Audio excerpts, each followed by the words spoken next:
Hello, Washi! Laundry day na naman! Yay! Anong meron? Mancha ng chocolate, Oh. putik, may libag pa!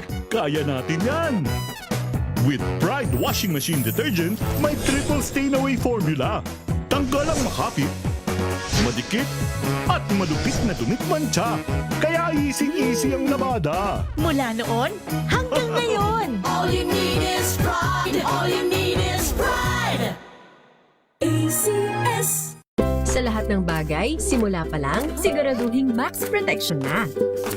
Kasi pag kulang ang proteksyon, baka madaling masira. Sa ngipin, dapat may max protection din. Max Alaga ng Unique Toothpaste.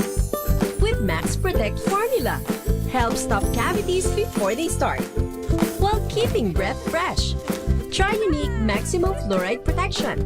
Para Max Alaga, Max Protektado. ACS. Galalala Falcon. Galalala Falcon. Ang bango ng sampayan. Tara na magsayawan. Calefabcon, amoy nakaka-joyful! Hola a todos! Saludos de Madrid, España. Ako nga pala si Hilal Baracin, 45 years old, isang negosyante at ito ang aking kwentong MX3. Iba yung trabaho namin as overseas Filipino workers dito sa Europa. Doon pumapasok yung benefits ng paggamit ng MX3. Ang MX3 capsule na to ay gawang Pilipino, nakaka-proud. Mabibili nyo to dito sa Madrid. Arriba MX3! Dito ako bilib! Mahalagang paalala, ang MX3 capsule ay hindi gamot at hindi dapat gamiting panggamot sa anumang uri ng sakit. Galalala Falcon. Galalala Falcon. Ang bango ng sampayan. Tara na magsayawan. Calefabcon, amoy nakaka-joyful!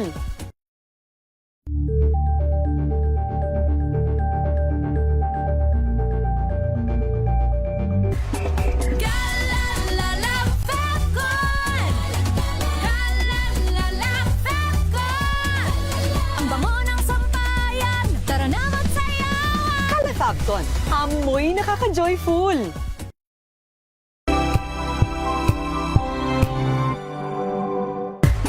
Galalala Falcon. Galalala Falcon.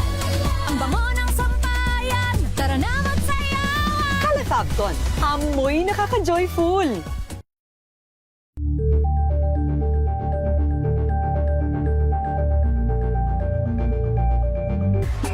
Galalala Falcon. Galalala Falcon. Ang bango ng sampayan. Tara na magsayawan. Calefabcon, amoy nakaka-joyful!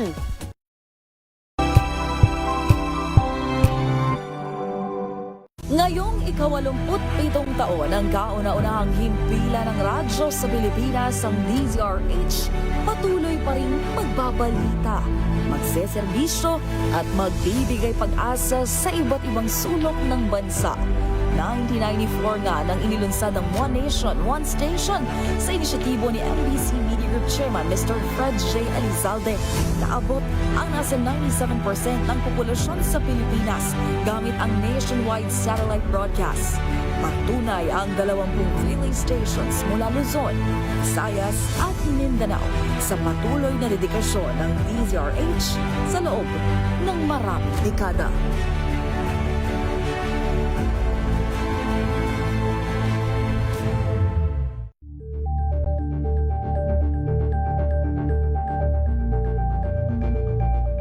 If I get impeached, then that is my end. Tumutok sa pinaka-importanteng paglilitis ng impeachment court ngayong taon. The impeachment trial of Vice President Sara Duterte. At DZRH Special Coverage. Balik po tayo mga kaibigan sa Rapido Hataw Balita ngayong pong habang ito ng Lunes. Ating munang alamin ang update mula kay Giselle Ricafort.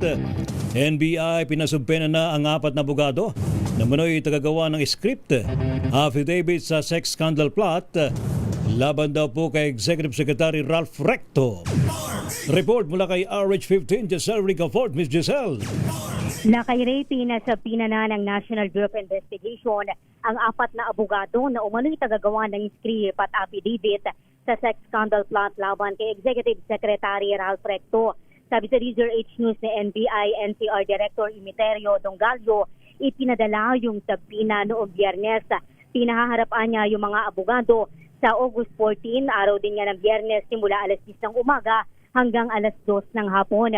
Una nang sinabi ni NBI Director Attorney Melvin Matibag na posibleng madisbar yung hindi na niya pinangalan ng mga abogado. Pero bakaan niya mas makabubuti kung magkusa yung mga ito na isuko na lamang yung kanilang lisensya at huwag lang idaan sa proseso ng disbarment.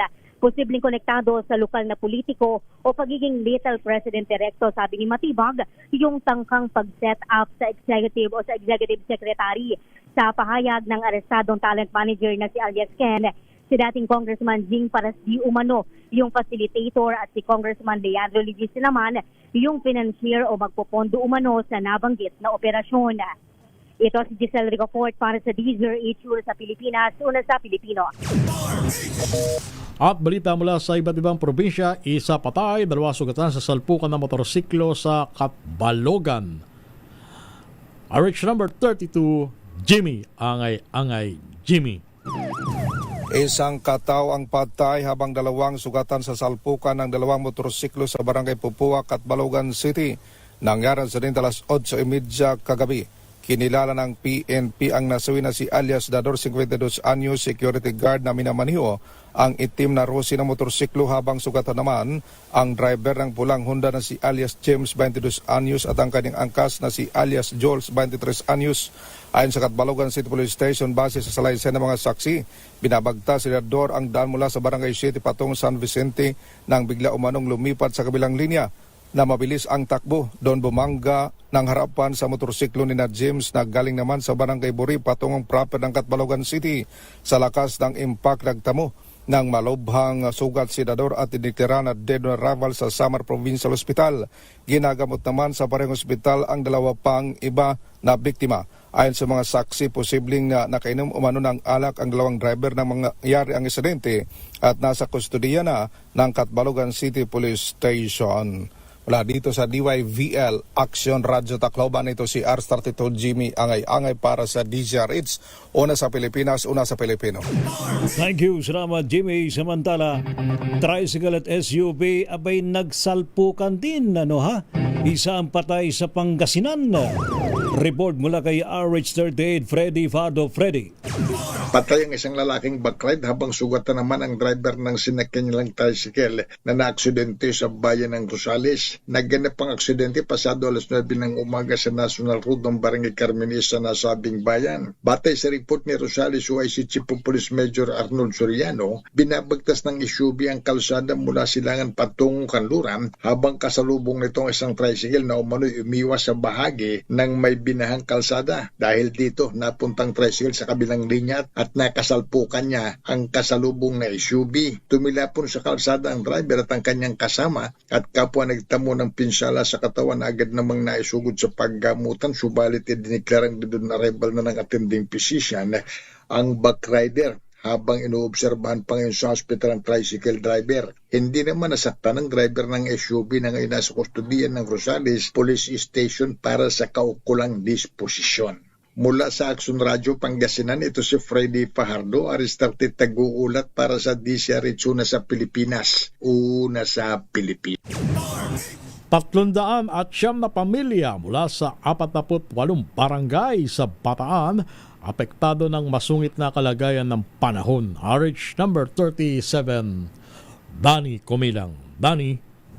Aabot sa 1,017 individual mula sa 309 pamilya ang kasalukuyang direktang apektado ng umiiral na kondisyon ng panahon sa ilang lugar sa lalawigan ng Bataan. Batay ito sa pinakahuling ulat alas 6 ng umaga ngayong Agosto 10, 2026. Kabuang 48 barangay na ang naitalang apektado. Samantala, 32 evacuation center ang nananatiling bukas upang magsilbing ligtas sa pansamantalang tirahan ng mga inilikas na residente. Bukod dito, nasa 1,473 pamilya o o 4,976 individual ang kasalukuyang nanunuluyan naman sa labas ng mga evacuation center habang patuloy na minomonitor ng mga otoridad ang kanilang kalagayan. Patuloy ang koordinasyon ng mga lokal na pamahalaan at mga kinaukulang ahensya upang matiyak ang kaligtasan at agarang pagtugon sa pangangailangan ng mga apektadong residente. Samantalang wala pang ulat ang probinsya ng Bataan sa kabuang halaga ng nasalanta ng Bagyong Maymay na pinalakas ni Habagat. Danny Kumilang, RS37, DCRH, una sa Pilipinas, una sa Pilipino. Thank you, Danny Kumilang.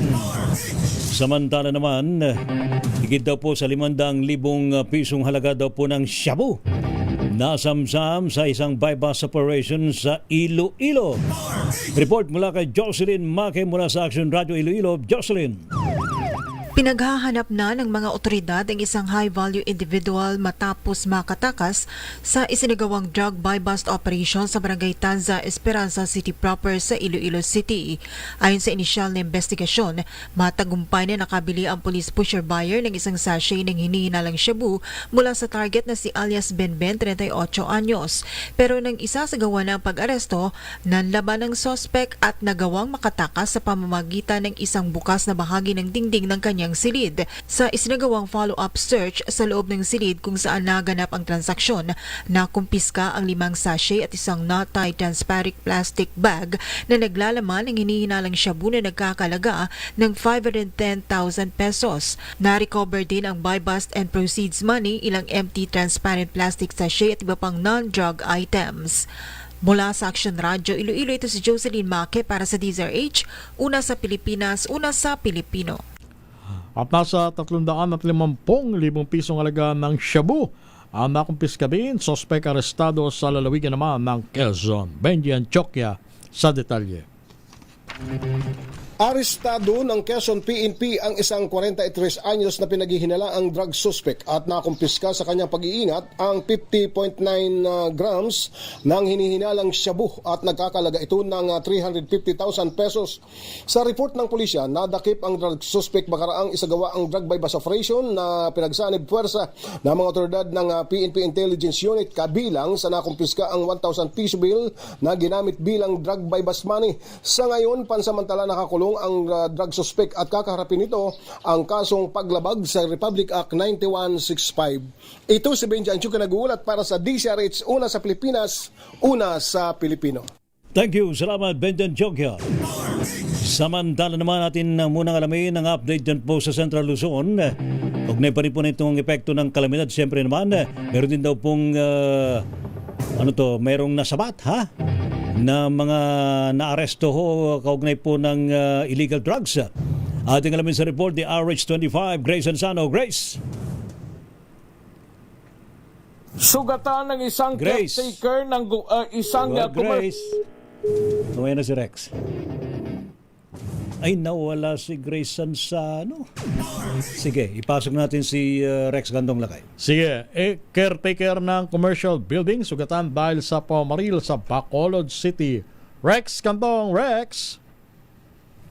Isang caretaker ng isang commercial building matapos barilin sa Luzuriaga Street, Barangay 28, lungsod ng Bacolod.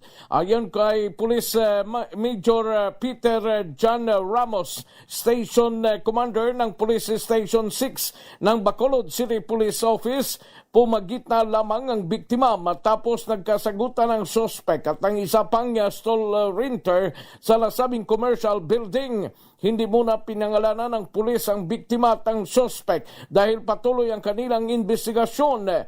Mayroong tama sa tiyan ng biktima na kaagad na dinala sa Corazon Locsin Montelibano Memorial Regional Hospital dito sa lungsod. Na-recover ang empty slug ng hindi pa nakilalang kalibre ng barel at iturn over sa scene of the crime operatives o SOCO. Sa ngayon, patuloy ang hot pursuit operation ng kapulisan laban sa suspect.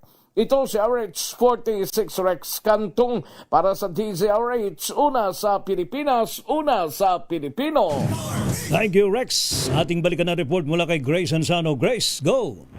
Yes, sa kabila ng malakas na mga pagbuhos ng ulan dala ng magkakasunod na bagyo, hindi naging hadlang sa mga miyembro ng Special Drug Enforcement Unit ng PNP Cabanatuan na magsagawa ng drug buy-bust operation na ikinaaresto ng 4 na mga hinihinalang nasa likod ng pagtutulak ng droga. Ayon sa Chief of Police ng naturang lungsod na si Police Lieutenant Colonel Renato Morales, unang naaresto ang 2 lalaki na edad 25 anyos at 26 na kapwa na dakma ang mga ito sa Barangay Lagare kung saan ay nakumpisa sa kanila ang pag-iingat, ang tinatayang mga pinatuyong dahon ng marijuana na tumitimbang sa 5,690 na gramo at disposable vapes at gayon din ang marijuana kush na may timbang na 3 gramo kung saan aabot sa humigit kumulang sa 1,508,000 ang halaga. Sa kasunod naman na operasyon, kalaboso rin ang bagsak ng 2 pang drug suspect sa Sumakaba Este, Cabanatuan City. Makaraan na sila'y matimbog sa drug buy-bust operation ng PNP. Arestado naman sina alias Mayang at alias Bornok, kapwa na sa hustong gulang kung saan ay nakumpiska naman sa kanila ang humigit kumulang sa 58.80 grams na shabu. At ito ay may street value na nasa 400,000 pesos. Kasama sa nakumpiska sa 4 na suspect ang marked money, drug paraphernalia at gayon din ang ngayon nahaharap ang 4 sa kasong paglabag sa Comprehensive Dangerous Drug Act of 2002. Yan ang ating update. Ito si RH25, Grace Berason Sano. Una sa Pilipinas, una sa Pilipino. At alamin natin ang update mula sa nangyaring landslide o pagguho ng lupa sa Baguio City kagabi. Maroon pa rin natin kasama si RH number 41 na Romy Gonzalez. Nakay Romy. Maraming pang rescue team ang dumating sa Ground Zero sa Gisad Sulong ngayong araw na ito para hahalili sa mga iba pang mga rescue team na magdamag nagsagawa ng search, rescue, retrieval operation sa nangyaring landslide sa naturang lugar. Kanina ay nagtalaga na ng isang incident command post sa naturang lugar kasama ang ating alkaldeng si Benjamin Magalong ng sa ganon ay patuloy na i-monitor yung nagaganap na search and retrieval operation sa 6 pong nawawala na kababayan po natin na naging biktima ng landslide kagabi na kung saan 3 bahay ang naapektuhan. Samantala ay puspusan naman ang ginagawa pa rin paghuhukay ng mga rescue team at sa ngayon ay hindi pa nadadagdagan yung bilang ng mga nahuhukay sapagkat sa ngayon ay 6 pa rin yung hinahanap. Pagkalipas na nahanap yung 7, subalit 3 ang nailigtas na buhay at 4 ang sinabinpalad. Sa ngayon ay nakapagbigay na rin ng tulong itong City Social Welfare Development Office sa 20 pamilya na naapektuhan sa naturang landslide at sila ay dinala sa isang paaralan at yung barangay hall. Pansamantala ay binigyan ng mga tulong mula sa naturang ahensya. Patuloy naman ang pagtawag ng tulong ng ating mga kababayan ng sa ganoon ay yung mga lumikas mula sa naturang lugar ay mabigyan din ng tulong sa kanilang paglisan sa kanilang mga tahanan. Laki Romy. Yan muna dito. Yes. Malakas ba ulan dyan sa Cordillera area? Kamagin lakay? Malakas ba bang pagulan dyan? Oo, ang lakas pa rin. Pabugso-bugso pa rin. Kung kaya't ito yung nagbibigay ng hirap sa ating mga rescue team. Kasi hindi lang dito sa Baguio, nagkakaroon din ng rescue sa may area ng kilometer 48 sa may Atok, Benguet. Oo. Sapagkat merong natabunan din ng landslide kahapon ng madaling araw na kung saan ay may ilang nakatao na nagsakan ng landslide dyan. Isa yung rescue na 15-year-old at patuloy na ihanap rin yung mga residente doon na nagsasagawa o nagbukay lamang ng kanal para may daluyan o mairihit yung tubig ba. Subalit sila nga ay nabagsakan ng landslide kung kahit hanggang sa ngayon ay patuloy din ang search and rescue operation. So yung papuntang Baguio, paakyat, okay na ba yung kabila? Pero yung Cannon Road, sarado, di ba? Marcos Highway lang ang pwedeng daanan pababa. At yung Nabilan Road, ina-advise ng ating mga authorities na wag munang dumaan sapagkat yung sinking area sa may Banangan ay naghiwalay na yung kalsada at napaka-delikado ito kung daanan ng mga malalaking uri ng sasakyan. So just the same, isinara muna yan hanggat hindi na-assess maigi itong naturang sitwasyon ng naturang lansangan kung kaya't medyo nagkakaroon ng pagkabulbul ng traffic, akyat at pababa yan sa area ng Marcos Highway kasama ng Ray. Alright. Salamat, Lakay Romy. So yan po na latest na update sa Baguio City, iba pang lugar sa lalawigan ng Benguet. Ito si RH41, Romy Gonzalez para sa DZRH. Una sa Pilipinas, una sa Pilipino. Thank you, maraming salamat Lakay Romy Gonzalez. Samantala naman, 78 arestado daw po sa Davao sa loob ng isang linggong operasyon kontra krimen. Report mula kay June Soter. June. Umabot sa 78 katao ang naresto sa magkakaibang operasyon ng Davao City Police Office o DCPO sa loob ng isang linggo bilang bahagi ng pinaigting nitong kampanya laban sa kriminalidad. Batay sa accomplishment report ng DCPO para sa panahon ng Agosto 2 hanggang Agosto 8, nagsagawa ang kapulisan ng 36 na anti-illegal drug operations na nagresulta sa pagkakaresto ng 39 na suspect at pagkakasamsam ng 175.81 grams ng hinalang shabu na may standard drug price na 1,195,508 pesos. Gayon din ang 29 grams ng marijuana na nagkakalaga ng 3,480 pesos. Nagsagawa rin ang DCPO ng 16 na operasyon laban sa illegal na sugal kung saan 16 na sugarol ang naaresto, 3,905 na pusta na kumpiska at 16 na kaso ang naisampa. Samantala sa kampanya laban sa mga wanted person, 40 operasyon ang ikinasa na ng resulta sa pagkaaresto ng 40 wanted persons kabilang ang 18 most wanted persons. Sa kampanya naman laban sa lost firearms, nagsagawa ang DCPO ng 12 operasyon na nagbunga ng pagkaaresto ng 3 suspek, pagkakasamsam ng 3 baril, pagsuko ng 8 armas at pag-turnover ng 1 baril para sa safekeeping. Ayon kay Davao City Police Director Police Colonel Peter Bauzon Madria, patunay ang mga accomplishment na ito ng patuloy na dedikasyon ng DCPO katuwang ang komunidad at lokal na pamahalaan sa pagpapanatili ng kapayapaan at kaayusan sa Davao City. Ito si June Suter para sa DZRH. Una sa Pilipinas, una sa Pilipino. Binarayong falls sa Victoria, Northern Samar, mapuno ng basura dahil sa epekto ng habagat. Pagbisita sa lugar, bawal muna. RH number 34, Jane Bantayan. Jane. Nagmistulang imbaka ng basura ang isang sikat at dinarayang falls ng Northern Samar, ang Bangon Falls ng Barangay Beriato, Bayan ng San Isidro.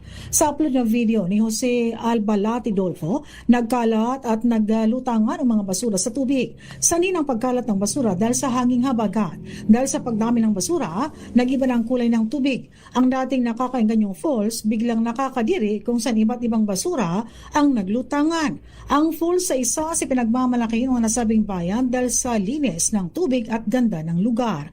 Nagtulong-tulong naman ang mismong residente at sangguniang kabataan officials ng lugar sa pagtanggal ng sandamakmak na basura.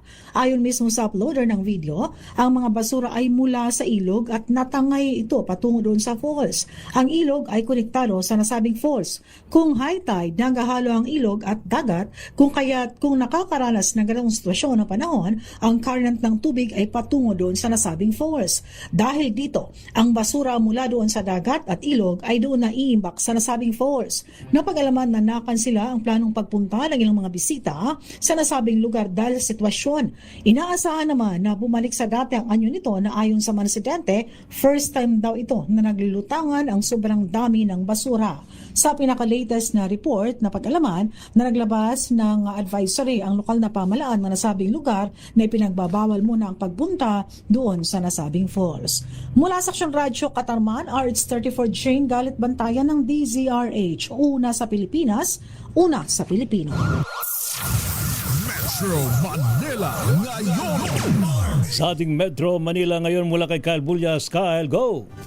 Lakay Ray, Lakay Romel, sumampa na rin sa higit 8,000 pamilya o higit 34,000 individual ang apektado na pinagsamang epekto ng bagyo at hanging habagat dito sa Metro Manila. Sa datos ng DSWD-NCR, umabot na sa higit 6,800 pamilya o katumbas yan ng higit 25,000 individuals ang kasalukuyang nanunuluyan ngayon sa mga evacuation center. Sa ngayon, nakapagbigay na ang naturang ahensya ng higit sa 3.7 million pesos na halaga ng humanitarian assistance, katuwang ang mga lokal na pamahalaan at mga NGO. Sa iba pang balita, kasalukuyan namang nagsasagawa ng pagkukumpuni ang Meralco sa bahagi ng EDSA northbound, kung saan gumuho ang isang pader malapit sa Ford Park sa Makati. Ayon sa MMDA, kabilang sa isasagawa ang hole excavation at pagpapalit ng wood pole. Isasagawa ito tuwing alas 7 ng umaga hanggang alas 4 ng hapon at ipagpapatuloy mamayang alas 10 ng gabi hanggang alas 6 ng umaga bukas. Kaya naman, pinapayuhan ng mga maapektuhang motorista na dumaan muna sa mga alternatibong ruta upang makaiwas sa abala. Yan ang latest sa Metro Manila ngayon. Ito si Kyle Bullas ng DZRH, una sa Pilipinas, una sa Pilipino. Thank you, Kyle Bullas sa iyong Metro Manila ngayon. Rapido, hataw, balita. Salamat daw sa matumutok po sa ating balitaan sa Rapido Hataw Balita ngayon pong thank God it's Monday. Naku, ingat po tayo, no, ha? Ngayon pong matindi pa rin ang mga pagulan, mayroon pang bigbas ng hangin at may mga lugar pa rin pong binabaha, ano ho. Ano po mga lingkod, mga kaibigan, si Ray Simayan at Romel Fertes para sa DZRH, una sa Pilipinas, una sa Pilipino. Pilipinas ang oras, alas 3:01.